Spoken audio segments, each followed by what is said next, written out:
চোটের কারণে লম্বা সময় মাঠের বাইরে ছিলেন নেইমার। এমনকি আল হিলালে যোগ দেওয়ার পর দলটির হয়ে 1.5 বছরে খেলতে পেরেছিলেন মাত্র 7 ম্যাচ। শেষ পর্যন্ত আল হিলাল তাকে ছেড়ে দিলে নেইমার ফিরে আসেন শৈশবের ক্লাব সান্তোসে। ব্রাজিলিয়ান ক্লাবটির হয়ে মাঠে নেমে 1 মাসের মধ্যে 7 ম্যাচ খেলা হয়ে গেছে তার, যার মধ্যে 6টিতে তিনি একাদশে থেকে শুরু করেন, অন্যটিতে নামেন বদলি হিসেবে। একাদশে থাকা 6 ম্যাচের 4টিতেই আবার ম্যাচ সেরাও হয়েছে নেইমার, যার সর্বশেষ ম্যাচটি ছিল আজ সকালে ব্রাগান্তিনোর বিপক্ষে।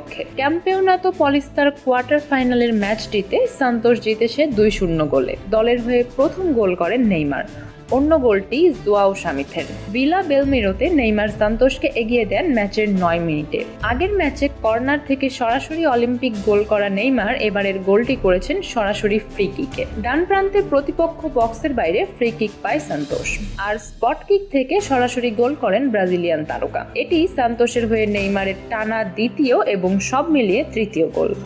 এছাড়া আরও 3 গোলে সহায়তাও করেছেন তিনি। লম্বা সময় মাঠের বাইরে থাকা নেইমারের কাছে এমন দুর্দান্তভাবে ফেরাটা স্বপ্নের মতোই মনে হচ্ছে। আজ ম্যাচ শেষে ইনস্টাগ্রামে নিজের একাধিক ছবি পোস্ট করে তিনি ক্যাপশনে লিখেছেন, আমাকে এই স্বপ্ন থেকে জাগাবেন না।